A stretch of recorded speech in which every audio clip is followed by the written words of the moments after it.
عليك يا سيدي يا رسول الله الصلاة والسلام عليك يا سيدي يا حبيب الله الصلاة والسلام عليك يا سيدي يا شفيع المذنبين وعلى آلك وأصحابك يا سيدي يا رحمة للعالمين.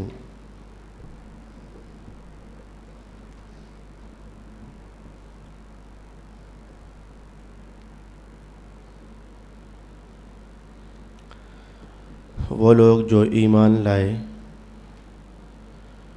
اور اطمینان پکڑتے ہیں دل ان کے اللہ کے ذکر سے، سن لو اللہ کا ذکر کرنے سے دلوں کو اطمینان حاصل ہوتا ہے۔ وہ لوگ جو ایمان لائے اور انہوں نے اعمال صالحہ کیے ان کے لیے طوبیٰ ہے اور اچھا ٹھکانہ۔ صدق اللہ مولانا العظیم۔ برادران دین و ملت، تلاوت کردہ آیات طیبات پر گفتگو کا ایک مختصر حصہ آپ سماعت فرما چکے ہیں۔ جب یہ آیت رسول پاک صلی اللہ علیہ وآلہ وسلم کے قلب اطہر پر نازل کی گئی، الا بذکر اللہ تطمئن القلوب، تو رسول پاک صلی اللہ علیہ وآلہ وسلم نے اپنے صحابہ سے پوچھا، هل تدرون ما معنی ذلک، کیا تم جانتے ہو کہ اس آیت کا معنی کیا ہے؟ یعنی وہ کون سے لوگ ہیں جن کا یہ بیان کیا جا رہا ہے کہ ان کے دل اللہ کے ذکر سے اطمینان حاصل کرتے ہیں، جانتے ہو تم کہ یہ کون لوگ ہیں؟ صحابہ کہنے لگے، اللہ ورسولہ اعلم، میرے آقا ہم نہیں جانتے، اللہ جانتا ہے اور اس کا رسول بہتر جانتے ہیں۔ تو رسول پاک صلی اللہ علیہ وآلہ وسلم نے اس موقع پر ارشاد فرمایا، من احب اللہ ورسولہ واحب اصحابی، جن لوگوں کو یہ تین خوبیاں اللہ عطا فرما دے تو ان لوگوں کو جان جانا چاہیے کہ ان کے دل میں اللہ اطمینان کی سعادت عطا فرمائے گا۔ کون سی تین خوبیاں؟ احب اللہ، جو اللہ سے محبت کرے، ورسولہ، اور اللہ کے رسول سے محبت کرے، وَأَحَبَّ أَصْحَابِي، اور جو شخص میرے صحابہ کرام سے محبت کرے۔ جس شخص کو یہ تین محبتیں حاصل ہو جاتی ہیں اللہ تعالیٰ اس کے دل کو اطمینان کی دولت عطا فرما دیتا ہے۔ حضرت علی المرتضیٰ رضی اللہ تعالی عنہ سے روایت ہے کہ اس محفل میں میں موجود تھا۔ حضرت علی ارشاد فرماتے ہیں کہ اس محفل میں موجود تھا جب یہ آیت رسول پاک علیہ السلام نے سنائی، اور آیت پڑھنے کے بعد یہ اس محفل میں حضور نے یہ سوال نہیں کیا، هل تدرون ما معنی هذا، اس آیت کا معنی کیا ہے؟ یہ سوال یہ کسی اور نشست کا سوال ہے۔ اور آج اس نشست میں حضرت علی المرتضیٰ ارشاد فرماتے ہیں، ذاک من احب اللہ ورسولہ واحب اہل بیتی صادقا غیر کاذب وأحب المؤمنین شاہدا وغائبا الا بذکر اللہ یتحابون او کما قال رسول اللہ صلی اللہ علیہ وآلہ وسلم۔ حضرت علی المرتضیٰ کی روایت میں دو جملے زیادہ بھی ہیں۔ آپ نے فرمایا کہ حضور رحمت عالم صلی اللہ علیہ وآلہ وسلم ارشاد فرماتے ہیں کہ ان لوگوں کے دل مطمئن ہیں اور ان لوگوں کو اللہ نے اطمینان عطا کر دیا ہے، کن لوگوں کو؟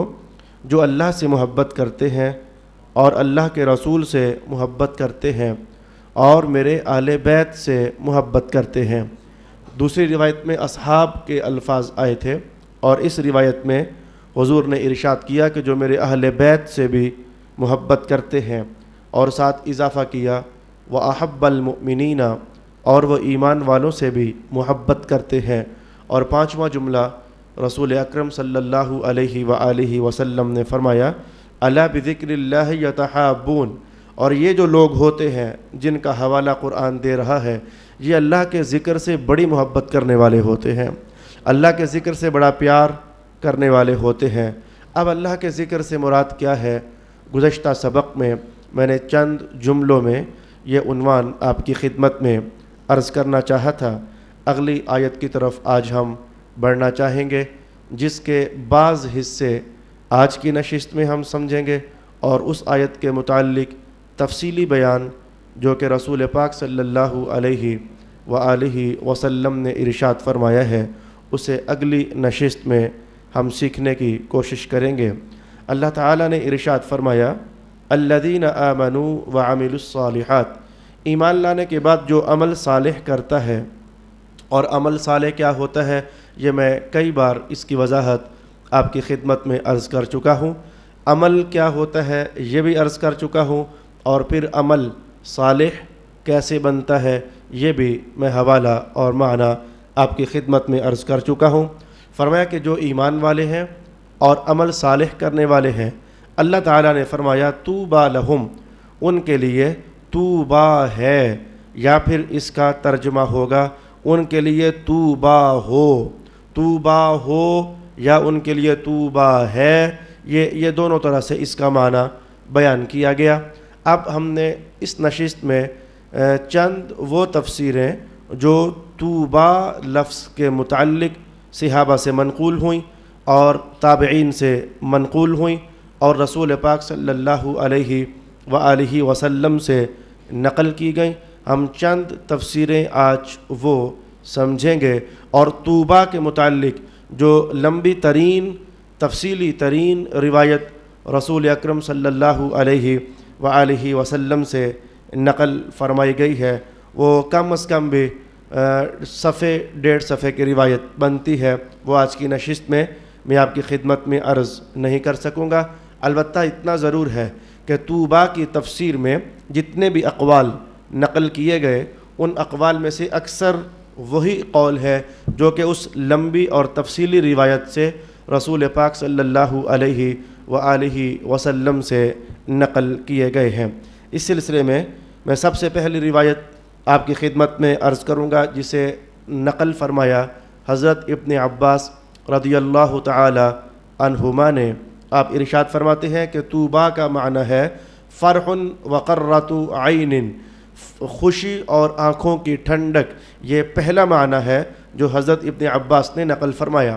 تو آپ فرماتے ہیں کہ آیت کا معنی یہ ہوگا کہ جن لوگوں کو اللہ نے ایمان کی دولت عطا فرمائی اور جن لوگوں کو اللہ نے عمل صالح کی دولت عطا فرمائی، تو خود اللہ ارشاد فرماتا ہے طوبیٰ لہم، انہیں خوشی بھی ہو جائے اور ان کی آنکھیں بھی ٹھنڈی ہو جائیں، یعنی قیامت والے دن انہیں راحت بھی ہوگی اور اللہ اپنی نوازشات سے ان کی آنکھیں بھی ٹھنڈی فرمائے گا۔ طوبیٰ کا یہ پہلا معنی ارشاد کیا گیا۔ اور دوسرا معنی حضرت اکرمہ رضی اللہ تعالی عنہ سے نقل کیا گیا۔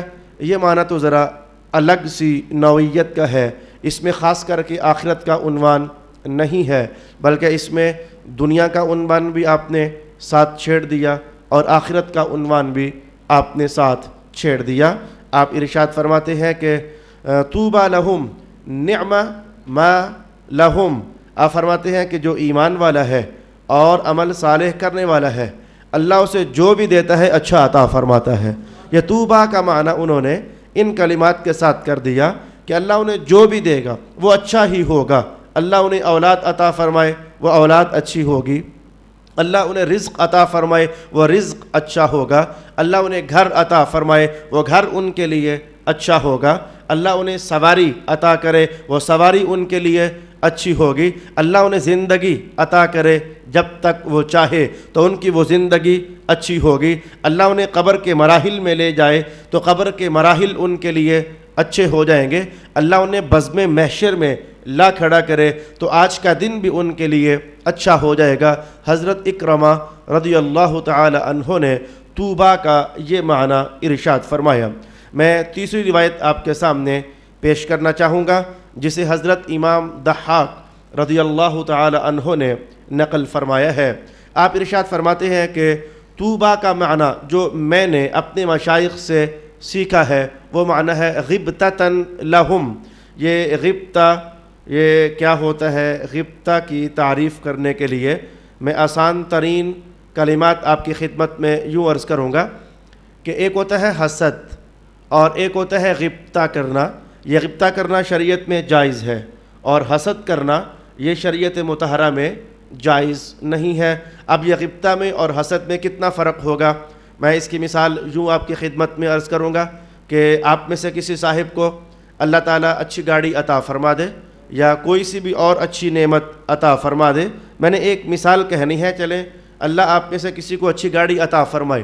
اب اس سلسلے میں آپ سے حسد کرنا چاہوں تو کیفیت یہ ہوگی، میں کہوں کہ اے اللہ تعالیٰ اس سے یہ گاڑی لے لے اور اس جیسی گاڑی مجھے عطا کر دے، یعنی وہ نعمت جو آپ کے پاس ہے آپ سے وہ نعمت ختم ہو جائے اور اس جیسی نعمت مجھے میسر آ جائے۔ اس پورے پروسیس کو اور اس پوری کیفیت کو شریعت پاک میں حسد کے ساتھ تعبیر کیا جاتا ہے۔ اور ویسے بھی آپ جانتے ہو کہ حسد کا مرض یہ تو اتنا عام ہے خاندانوں کی دنیا میں اور دوستوں کی دنیا میں، تاجروں کی دنیا میں، کاروباروں کی دنیا میں، بلکہ کہتے ہوئے شرمندگی محسوس ہوتی ہے کہ علماء کی دنیا میں بھی حسد یہ تو بہت زیادہ ہے اور مذہبی کام کرنے والوں کی دنیا میں حسد بہت زیادہ ہے۔ دین پاک کی خدمت کا عنوان اگر چھڑ جائے تو اس حوالے سے ہم دیکھیں تو حسد بہت زیادہ پایا جاتا ہے۔ الغرض حسد یہ تو بہت برا مرض ہے جس کے بارے میں رسول پاک صلی اللہ علیہ وآلہ وسلم نے ارشاد فرمایا کہ یہ حسد یہ ایسا مرض ہے جو نیکیوں کو یوں کھا جاتا ہے جیسے آگ خشک لکڑی کو کھا جاتی ہے، ایسے ہی یہ حسد کرنا یہ انسان کی نیکیوں کو ہڑپ کر جاتا ہے۔ تو یہ تھا حسد، لیکن میں آپ کے سامنے کہنا چاہتا ہوں غبطہ۔ یہ غبطہ کیا ہوگا؟ میں تصویر آپ کے سامنے لانے لگا ہوں۔ اللہ نے آپ کو اچھی گاڑی عطا فرما دی تو میں آپ سے غبطہ کرنا چاہتا ہوں، تو اس کی کیفیت یہ ہوگی، اے اللہ تعالیٰ دیکھنا تو نے اس بندے کو یہ گاڑی عطا کی ہے تو چلو ٹھیک ہے تو نے دے دی ہے تو بس ٹھیک ہے دے دی ہے، تو نے مناسب جانا تو دی ہے، اب ایسا کرنا اس جیسی مجھ سے بھی عطا فرما دے، اس کے پاس رہے، یہ ختم نہ ہو، اس سے یہ نعمت چھن نہ جائے، تو بس مہربانی کر مجھے بھی دے دے نا، میں کتنا محروم ہوں، میں کتنا خالی خالی ہوں، میں کتنا تیری نعمت سے پیچھے ہٹا ہوا ہوں، کرم نوازی کر، جیسے اسے یہ نعمت تو نے عطا کی ہے ایسے ہی یہ نعمت مجھے بھی عطا فرما دے۔ اس کیفیت کو عربی زبان میں اور ہمارے مذہب کی زبان میں غبطہ کہا جاتا ہے۔ اب آئیے میں تفسیر کی چوتھی جہت آپ کے سامنے عرض کرنا چاہوں گا۔ حضرت اب امام ضحاک فرماتے ہیں کہ جو ایمان والے ہیں اور عمل صالح کرنے والے ہیں ان کے لیے طوبیٰ ہے، یعنی ان کے لیے غبطہ ہے، یعنی قیامت کے میدان میں جب وہ حاضر کیے جائیں گے تو اللہ جو عطائیں انہیں دے گا، جو نوازشات ان پر برسیں گی، تو انہیں دیکھ کر باقی لوگ جب دیکھیں گے کہ اللہ کا فلانا انعام اسے مل گیا ہمارے پاس نہیں ہے، اللہ کا فلانا کرم انہیں مل گیا، ہمارے پاس نہیں ہے، اللہ کی رحمت کی وہ جہت اسے مل گئی اور ہمارے پاس نہیں ہے، تو اب ہوگا توبہ، یعنی وہ ادھر کھڑے کھڑے اللہ کے دربار میں کہیں گے اے اللہ تو نے اسے تو عطا فرما دی ہے، وہ تیرا اچھا بندہ تھا، اب کرم نوازی کر دے نا کہ جیسے تو نے اسے دے دی ہے ایسے ہی اپنی رحمت سے یہ نعمت ہمیں بھی عطا فرما دے۔ تو لوگ اس پر رشک کریں گے، قیامت والے دن اسے ترسی نظروں سے دیکھیں گے، یہ اللہ کی رحمت کا مستحق ہو گیا اور ہم خالی اور محروم رہ گئے، اے اللہ اسے بھی اور عطا کر دے اور ہمیں بھی اور عطا کر دے۔ تو یہ چوتھا معنی بیان کیا گیا، الذین آمنوا وعملوا الصالحات طوبی لہم وحسن مآب، کہ جو ایمان والے ہیں اور اچھے عمل کرنے والے ہیں ان کے لیے قیامت والے دن غبطہ ہوگا اور لوگ ان پر رشک کریں گے۔ اور آپ کی معلومات میں اضافہ کے لیے حضرت امام جلال الدین سیوطی نے رضی اللہ تعالی عنہ ایک عجب روایت بھی اس سلسلے میں نقل فرمائی ہے وہ 2 لفظوں کی، لیکن آپ نے کہا کہ یہ ہر علاقے کی اپنی زبان ہوتی ہے۔ اب دیکھو نا، میں آج ہی ایک جگہ پر ایک سبق کی بحث پڑھ رہا تھا، تو اس میں لکھا ہوا تھا کہ عرب والے اپنے رب کو اللہ کے نام سے یاد کرتے ہیں۔ اچھا یہ عجم کی طرف آ جاؤ تو پھر رنگ برنگے نام ہیں جو اللہ کی ذات کے لیے استعمال کیے جاتے ہیں۔ کوئی مثلا فارس کا رہنے والا ہو تو وہ خدا کا لفظ استعمال کر دیتا ہے، اب یہ فارسی زبان کا لفظ ہے۔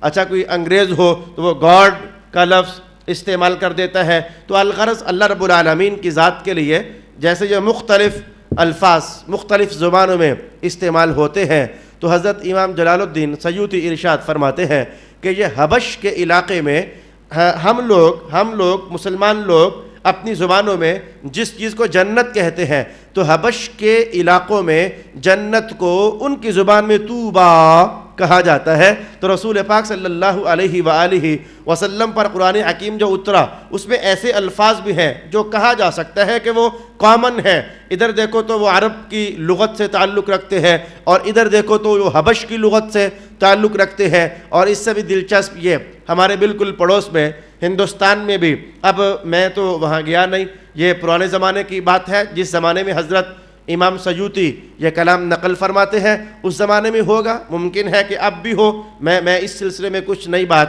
نہیں جانتا۔ تو آپ نے فرمایا کہ ادھر سے حبش کے علاقے میں چلے جاؤ تو ان کی زبان میں طوبا کا معنی جنت ہوتا ہے، اور ادھر سے ہند کے علاقے میں چلے جاؤ تو ان کی زبان میں طوبا کا معنی جنت کے ساتھ کیا جاتا ہے۔ الغرض یہ پھر یہ 5ویں جہت ہمارے سامنے ہو گئی کہ اب معنی کیا بنے گا بھلا، وہ لوگ جو ایمان لائے اور انہوں نے عمل صالح کیے ان کے لیے طوبا ہے، یعنی حبش والے کیا سمجھ رہے ہیں، ان کے لیے جنت ہے، اور ہند والے بھی کیا سمجھ رہے ہیں، ان کے لیے جنت ہے۔ یہ 5ویں معنی کی جہت بیان کر دی گئی۔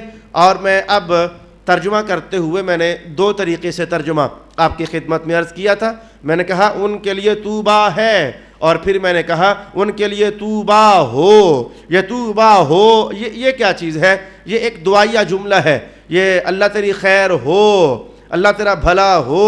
یہ جیسے ہم اپنی زبان میں کسی کو دعا دیتے ہیں، کسی کے لیے خیر کا کلمہ بولتے ہیں کہ ابھی تیرے پاس یہ ہے نہیں ہے لیکن میں دعا کرتا ہوں کہ ہو جائے، یہ اس طرح کی معنویت ہے۔ اب میں تفسیر کی 6ٹھی جہت آپ کے سامنے بیان کروں گا، اور اسے نقل کیا ہے حضرت امام قتادہ رحمۃ اللہ تعالی علیہ نے۔ آپ ارشاد فرماتے ہیں هذه كلمة عربية يقول الرجل طوبى لك احببت خيرا۔ آپ فرماتے ہیں کہ یہ عربی زبان کا جملہ ہے، اور یہ جب کسی کو دعا دینی ہو اور کسی کے ساتھ بھلائی کا جملہ بولنا ہو تو عرب لوگ اس موقع پر ارشاد کرتے ہیں طوبى لك اے احببت خیرا، اللہ کرے تیرے ساتھ بھلائی ہو جائے، اللہ کرے تیرے ساتھ خیر ہو جائے۔ تو جدھر کا ارادہ رکھتا ہے خیر تیرا استقبال کرے، تو جس منزل کی طرف بڑھنا چاہتا ہے اللہ رب العالمین رحمت سے تیرا استقبال فرما دے۔ تو یہ ایک دعائیہ جملہ ہے، یہ حضرت امام قتادہ رضی اللہ تعالی عنہ کی تحقیق ہے۔ اور حضرت ابراہیم نخعی رضی اللہ تعالی عنہ ارشاد فرماتے ہیں کہ ہم نے جو اپنے مشائخ سے طوبا کا معنی سمجھنے اور سیکھنے کا اہتمام کیا، الخیر والکرامۃ الذی اعطاہم اللہ عز سبحان۔ آپ فرماتے ہیں کہ طوبا یہ عزت ہے نا، عزت آپ جانتے ہو کہ عزت کے مختلف معیار ہیں. یہ دنیا والوں کے ہاں چلے جاؤ، یہ ہم ہی دنیا والے ہیں، ہمارے ہاں عزت کے الگ الگ معیار ہیں. اچھا جی، یہ ڈرائیور طبقہ ہے، ان کی عزت انہی جیسے لوگ ہیں جو انہیں کرنے والے ہیں. وہ ان کی زبان میں ہوتا ہے یہ استاد ڈرائیور ہے جی، یہ ان کی زبان میں استاد کہہ دینا کسی کو، یہ اس کی بڑی اچھی خاصی عزت کر دی جاتی ہے. اچھا، یہ علم کے شعبے میں یہ بہت بڑا عالم ہے جی، یہ اہل علم، یہ الفاظ بولتے ہیں کسی کی عزت کرنے کے لیے. یہ تاجروں کے ہاں چلے جاؤ تو ان کے اپنے الفاظ ہوتے ہیں یہ عزت اور احترام دینے کے لیے. بدماشوں کی دنیا میں چلے جاؤ تو وہ عزت کا لفظ ان کے ہاں، یہ بھی عجب ہے کہ بدماشوں کے ہاں بھی عزت کے الفاظ ہوتے ہیں. جب کسی کو بڑا بدماش ظاہر کرنا چاہیں تو وہ کہتے ہیں یہ بھائی ہے. اب یہ بھائی کہنا کسی کو، یہ اصل میں اس کے بڑا بدماش ہونے کے لیے یہ عزت کا لقب اس کے لیے استعمال کیا جاتا ہے. تو الغرض ہر ماحول میں یہ عزت کے مختلف الفاظ استعمال ہوتے ہیں. تو حضرت ابراہیم ارشاد فرماتے ہیں کہ جب قیامت کا دن ہوگا تو اللہ نے وعدہ کیا تھا بندوں کے لیے. کیا وعدہ تھا؟ کہ ان اکرمکم عند اللہ اتقاکم، کہ تم میں سے جو تقوی لے کر آئے گا نا تو اللہ اس کی عزت کرے گا. اب قیامت والے دن جب اللہ عزت کرے گا نا تو اللہ جس طریقے سے عزت عطا فرمائے گا تو اس عزت عطا کرنے کو عربی زبان میں طوبیٰ کہا جاتا ہے. اب کہا گیا کہ الذین آمنوا وعملوا الصالحات طوبیٰ لہم، وہ لوگ جو ایمان لائے اور انہوں نے عمل صالح کیے ان کے لیے طوبیٰ ہے، یعنی انہیں اللہ قیامت والے دن ایک مخصوص عزت عطا فرمانے والا ہے. اب وہ مخصوص عزت کیا ہوگی، کیسے ہوگی؟ حدیث پاک میں بہت ساری کنڈیشنز آئی ہوئی ہیں. آج کل تو ویسے بھی دو سبق ہمارے رہ گئے یہ عیدگاہ مسجد میں، تو یہ کافی دنوں سے برزخ کا بیان ہم سیکھ رہے تھے اور قیامت کے کچھ احوال ہم پڑھ رہے تھے، اور کل غالباً جنت کا بیان ہم کچھ سیکھنے کی کوشش کریں گے. تو یہ جنت کا عنوان، یہ برزخ کا عنوان، یہ قیامت کے دن کا عنوان، عجب روایات رسول پاک صلی اللہ علیہ وآلہ وسلم نے ارشاد فرمائی ہوئی ہے. اب وہ سارے انداز میں اس مختصر چند جملوں کی نشست میں نہیں عرض کر سکوں گا. الغرض میں نے 7ویں جہت آپ کے سامنے بیان کی کہ طوبیٰ کا معنی ہے وہ عزت اور وہ اعزاز، وہ اکرام، وہ کرامت جو اللہ رب العالمین اپنے بندے کو عطا فرمانے والا ہے. اب میں حدیث شریف کے مختصر جمل آپ کی خدمت میں عرض کروں گا اور پھر اگلی نشست میں ہم تفصیل سے دیکھنا چاہیں گے کہ طوبیٰ اس کے بارے میں رسول اللہ نے کیا ارشاد فرمایا ہے. ابھی تک تو طوبیٰ کے بارے میں نے تابعین کے اقوال آپ کے سامنے رکھے، طوبیٰ کے بارے میں نے صحابہ کے اقوال آپ کی خدمت میں عرض کی ہے، اور طوبیٰ کے بارے میں اب میں مختصر کلام رسول پاک علیہ السلام کا آپ کی خدمت میں لانے لگا ہوں. ہم اگلی نشست میں اس سے بھی تفصیلی روایت دیکھنا چاہیں گے. حضرت معاویہ بن قرہ رضی اللہ تعالی عنہ ارشاد فرماتے ہیں کہ میرے والد محترم نے رسول پاک صلی اللہ علیہ وسلم سے یہ بیان سنا اور مجھے میرے والد نے سنایا، اور میرے والد نے رسول اکرم صلی اللہ علیہ وسلم سے سنا. حضور کیا ارشاد فرماتے ہیں؟ قال رسول اللہ صلی اللہ علیہ وسلم طوبیٰ شجرۃ غرسها اللہ تعالی بیدہ ونفخ فیہ من روحہ تنبت بالحلی والحلل وان اغصانها لترى من وراء سور الجنہ. اچھا، یہ روایت میں پچھلی بار بھی پڑھ کر آیا لیکن وہ وقت کی گنجائش ہمارے لیے باقی نہ رہ سکی. آج یہ عجیب روایت میں آپ کے سامنے پڑھ رہا ہوں. یہ تو آپ نے سنا ہے کہ دنیا میں سونے کا زیور مرد کے لیے استعمال کرنا حرام ہے، یہ رسول پاک علیہ السلام نے منع فرما دیا عورت استعمال کرے. اچھا، ایک اور چیز بھی تو ہے جو مرد کے لیے حضور نے حرام قرار دے دی، اور وہ ہے ریشم کا لباس، کہ مرد دنیا میں ریشم کا لباس نہیں پہن سکتا ہے، البتہ عورت ریشم کا لباس پہن سکتی ہے. مرد کے لیے اجازت ہے تب جب اللہ بطور انعام عطا کرے گا، اور بطور انعام ریشم کا لباس اللہ جنت میں عطا فرمائے گا. جنت میں ریشم چھوڑ کر اور نہ جانے کس کس ڈھنگ کے لباس ہوں گے. اب وہ جنت میں جو ریشم آئے گا وہ ریشم کہاں سے آئے گا؟ اب میں یہ الفاظ آپ کے سامنے بیان کرنے لگا ہوں. طوبیٰ کے متعلق رسول پاک علیہ السلام نے فرمایا کہ یہ ایک درخت ہے جنت میں. طوبیٰ جنت میں ایک درخت کا نام ہے. اچھا، فرمایا کہ غرسها اللہ تعالی بیدہ، یہ جنت کا ایسا درخت ہے جسے اللہ رب العالمین نے خود اپنے ہاتھوں سے لگایا ہے۔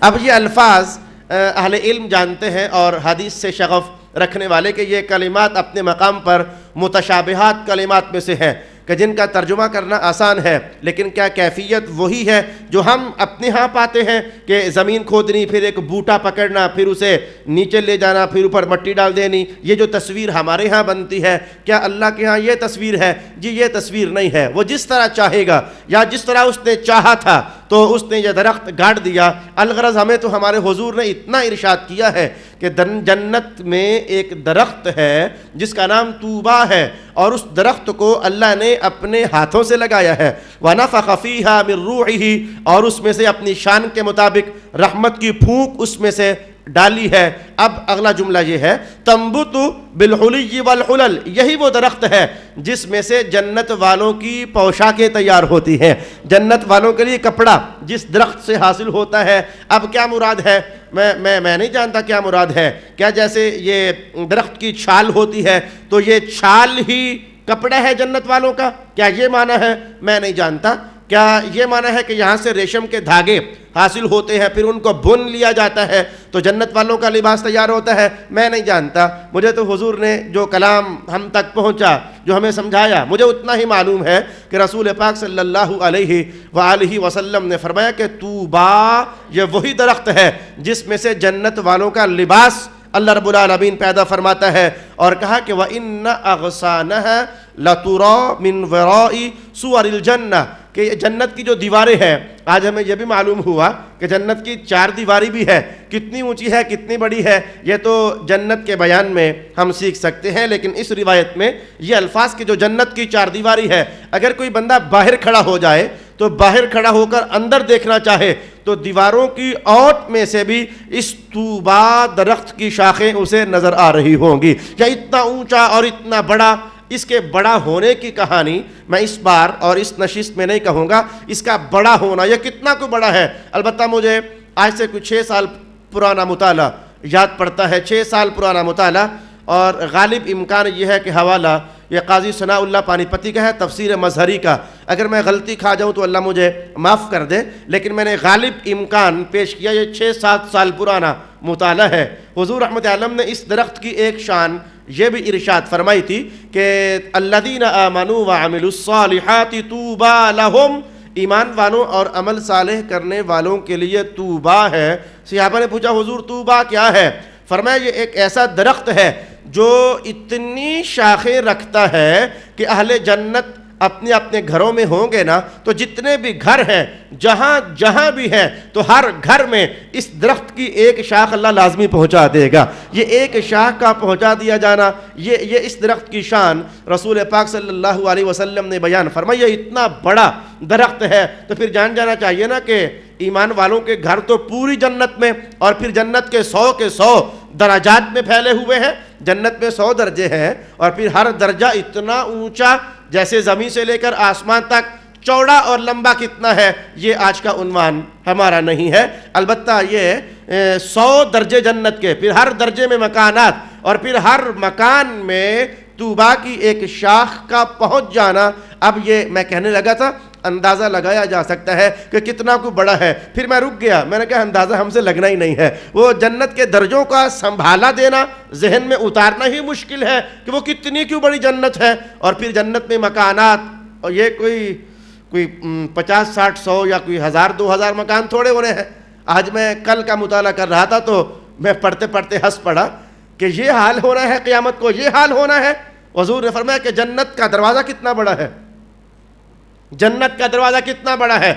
حضور نے فرمایا کہ جیسے کوئی 70 سال مسلسل چلے نا، یہاں سے کوئی چلے 70 سال مسلسل تو جہاں پہنچے گا، یہ اتنا فاصلہ، یہ ایک دروازہ ہے جنت کا، اتنا بڑا۔ اچھا اب یوں لگا کہ یہ تو بہت بڑا ہے، لیکن حضور نے فرمایا کہ جب جنتی اس میں جائیں گے نا تو اتنا رش ڈل جائے گا کہ کندھے کندھے سے کھہ رہے ہوں گے۔ یہ حضور نے یہ جملہ ارشاد کیا کہ جب جنت والے جنت میں داخل ہوں گے تو اتنا رش ڈال کر جائیں گے، ایک کندھا دوسرے سے کھہ کھہ کر داخل ہو رہے ہوں گے۔ اور جو آخری جملہ حضور نے فرمایا کہ جب یہ اس رش کے عالم میں یہ دروازہ کراس کیا جا رہا ہوگا تو یہ دروازے کے اندر سے بھی چر چر چر کی آواز محسوس ہوگی. او کما قال رسول اللہ صلی اللہ علیہ وآلہ وسلم. ادھر کی باتیں میاں واقعی ایسا ہے، عقل بہت چھوٹی ہے اور ادھر کی باتیں عقل سے بہت زیادہ ماورا ہے. تو رسول پاک صلی اللہ علیہ وآلہ وسلم نے فرمایا کہ یہ جنت کا ایک درخت ہے. یہ مختصر کلمات آج ہم نے اس محفل میں سیکھے ہیں. اگلی جمعرات کو سبق تو نہیں ہوگا، 27ویں کی شب ہوگی تو 27ویں والا سبق یعنی جمعرات والا سبق ٹھیک ایک دن کی تاخیر کے ساتھ 29ویں شب کو جب ہماری اس مسجد میں درس قرآن ختم ہوگا، قرآن حکیم ختم ہوگا تراویح کی صورت میں، تو اسی دن میں اگلی نشست میں یہ توبہ کا بیان اس نشست میں آپ کی خدمت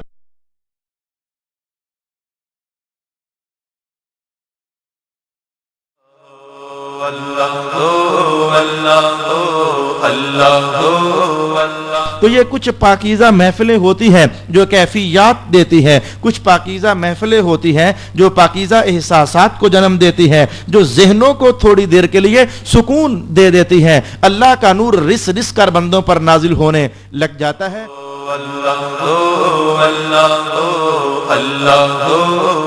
ہر بندہ اللہ کا محتاج ہے. کہنا چاہو تو غریب اپنی دنیا میں محتاج ہے، مالدار اپنی آخرت میں محتاج ہے غریب کا.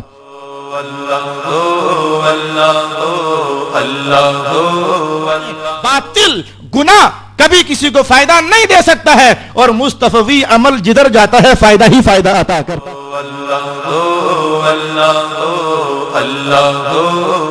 اپنے بچوں کا بچپن اللہ کے ذکر کے سائے میں ڈھالو، اپنی جوانیاں اللہ کے ذکر کے سائے میں ڈھالو، اور اگر بوڑھے ہو تو اپنا بڑھاپا اللہ کے ذکر کے سائے میں ڈھالو. اپنے گھروں پر اللہ کے ذکر کی چھاؤں ڈالو. اللہ